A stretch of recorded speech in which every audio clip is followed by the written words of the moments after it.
Well, it was a desperate need, a cold, snowy winter, and Schuylkill County had no place for folks who were homeless to get warm.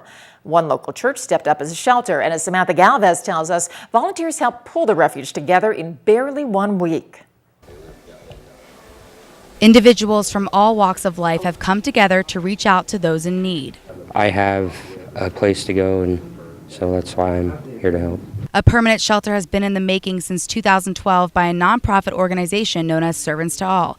But just last week, a group of volunteers brought the humble idea to life. With the brutal winter that we are in the middle of, my thought was that we need something immediately. Hoping to be able to take action now, it took only 3 hours and several phone calls to get the ball rolling. That's when the Trinity Episcopal Church took on the shelter, but since then it has moved to its second home at the United Methodist Church, and it doesn't stop here. Right now, the United Methodist Church serves as the temporary home for the shelter, but currently they're looking for a more permanent building somewhere in the city of Pottsville. Overwhelmed from the massive support from the community, the shelter served over 60 people meals on the first day alone. Everyone is in support of this, and the awareness, and most of all, of the need. In less than a week, donations have been pouring in, ranging from food, TVs, freezers, and clothing. We were waiting for that permanent structure. We're waiting for the bank in that particular regard for an answer. If they don't say yes, then either we'll look to find another property or some donations to purchase one. The shelter has plans to rotate between the two churches until a permanent home is found and will be open from 6 p.m. to 8 p.m. They know that they have a place to come to where it's warm and get food and